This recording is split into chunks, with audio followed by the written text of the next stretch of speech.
On September 29th, with the theme China and Technology's Impact on the Global Economy, HISTA successfully held its 13th annual conference at the Santa Clara Convention Center.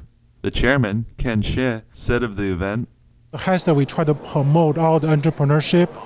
We try to help in the U.S. and China, try to change the world, and that's where the global economy is the top part of the topic. So you can see it's quite a successful event with a lot of audience here, and also it's an amazing speaker. So I hope you all enjoy it. Some of the best minds in the world have been recruited, tapping speakers from both China and Silicon Valley, including President of Microsoft Online Services, Dr. Liu Qi, CEO and co-founder of Baidu, Mr. Robin Li, and Vice Chairman, Asia and CEO China of JP Morgan Investment Banking, Mr. Fang Fang. The Executive Director, Leslie Yuen, described, So HISTA is a nonprofit. We would like to have these great keynotes, great panel to share with the community here in the Silicon Valley. By the end of the day, the learning is that there's so much that we can do to collaborate. So it's a win-win between the two countries. Vice Chairman and next year's Chairman, Zhou Wei, introduced future plans for HISTA. So one of the things we're going to do next year is to work on healthcare. How we can use technology innovation to help healthcare industry. That's my personal interest. This is one area. And in the next couple of months, I'm going to spend a lot of time talking to our members, talking to our sponsors, and try to figure out a way to improve HISTA.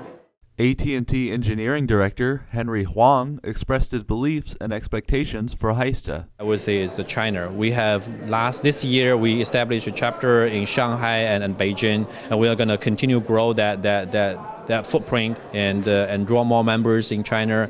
And because we believe that the strength HISTA has is both Silicon Valley and our root back in China.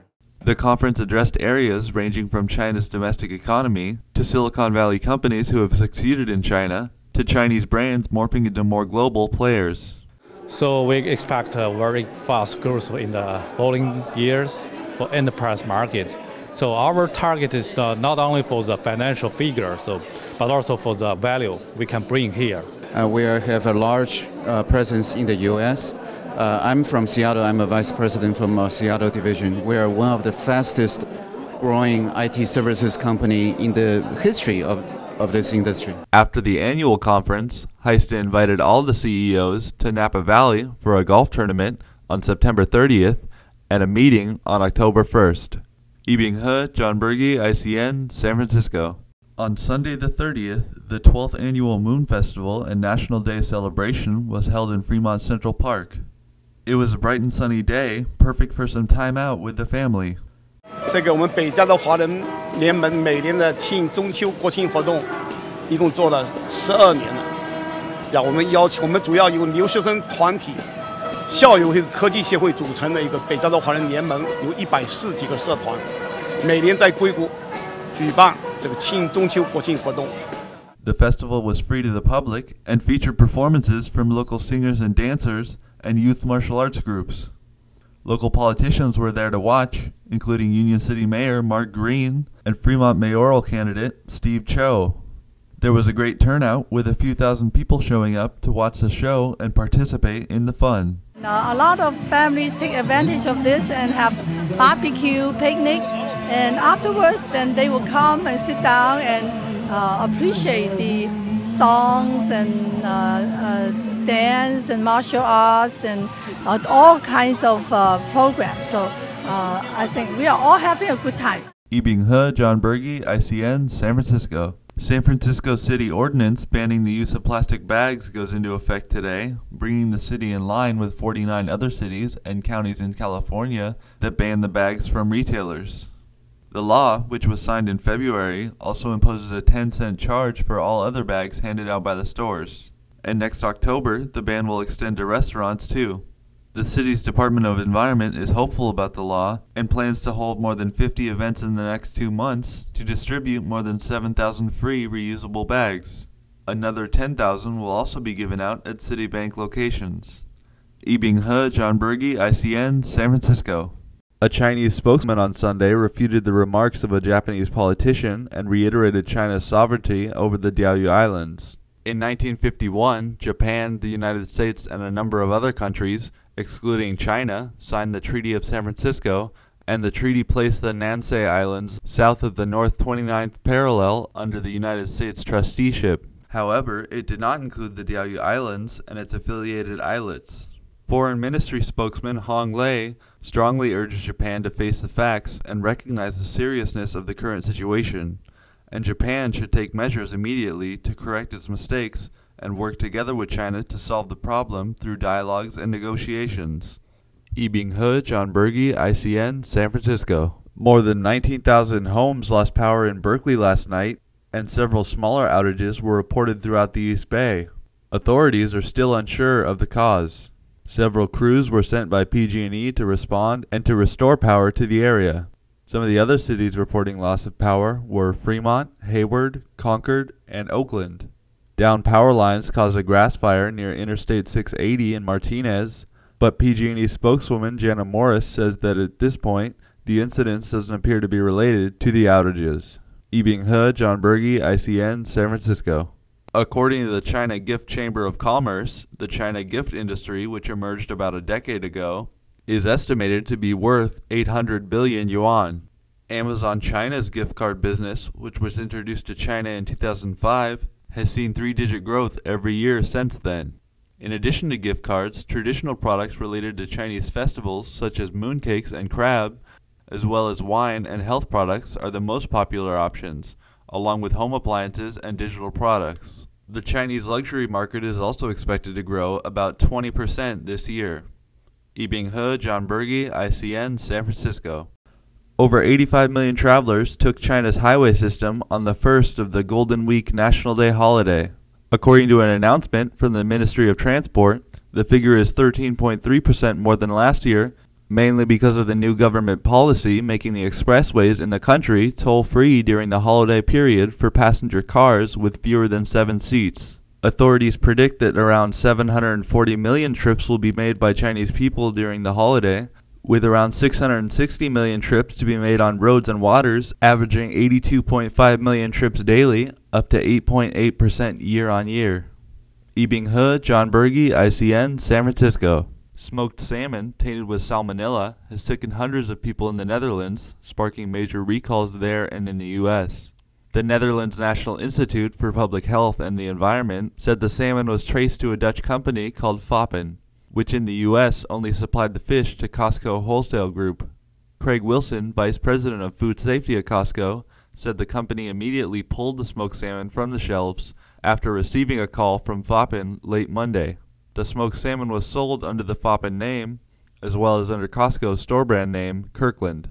Customers who purchase the items will be called by Costco to notify them of the recall, and the calls will be followed up with a letter.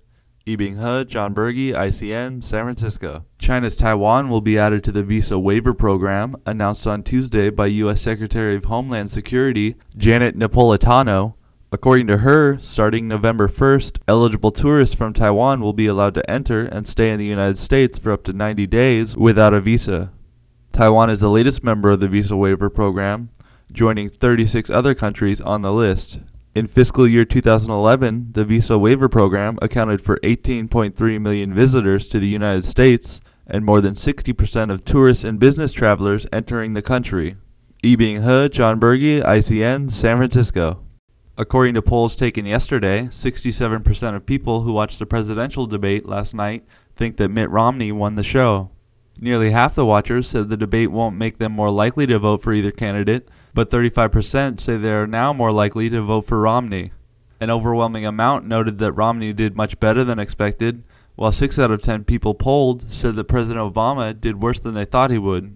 Romney was seen as much more aggressive in this debate, which supported the view that he won, but also showed in polls, with only 46% of watchers saying he is more likable than Obama.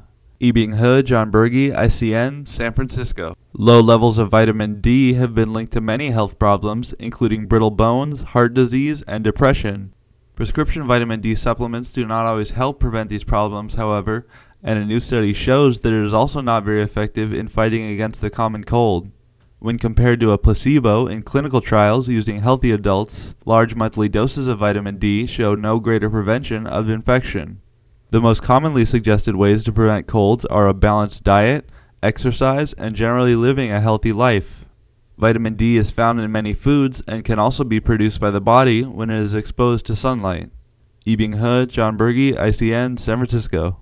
The latest customs data today shows China's exports to emerging markets have been expanding, which means that the country will have to rely less on demand from developed economies. China's exports to Southeast Asian nations has grown 1.8% in the last 10 years, and exports to Africa have grown by 3.5%. Exports to China's second largest partner, the United States, have dropped by 4.4% compared to 2002, but the growth in these other markets could begin to replace that loss. China's connection with its biggest partner, the European Union, is still going strong and has risen by 2.5%. Yibing He, John Berge, ICN, San Francisco. A recent study by the University of Melbourne found that parents who wait before comforting their crying child create a pattern of allowing their child to comfort themselves and sleep better at night. Researchers suggest the use of a few key techniques to help kids learn to settle down. One technique involves allowing the child to cry for a set length of time before soothing, then slowly extending that period of time. Another method has the parent stay in the child's room while they teach themselves to go back to sleep. The researchers say that allowing a child to cry for a short amount of time has no negative effect on long-term mental health. Yibing He, John Berge, ICN, San Francisco. Rising gas prices in California have caused drivers to avoid the pumps and change their habits on the road. This has caused some independent gas station owners to turn off their pumps in order to keep the prices from cutting too hard into their profits. Recent refinery and pipeline problems have caused a 10-year low in California oil reserves and gas prices to soar over the national average of $3.78 per gallon. Analysts predict that prices should go down to around $3.50 in time for Thanksgiving and the busiest time for travel of the year. Yibing He, John Berge, ICN, San Francisco. Microsoft search engine Bing is looking to China to gain traction and followers. Bing has stiff competition in China, with the market controlled by Google and Baidu Inc. They are looking to attract a user base that is knowledgeable about the internet, is on mobile platforms, and that deals with English information more than others. Over 5% of search content on the internet is in English, and Bing says that they will be able to outperform the competitors in the Chinese market in providing access to that content. Microsoft has planned to hire 1,000 people in China and increase its investment in the project by 15%. Yibing He, John Berge, ICN, San Francisco.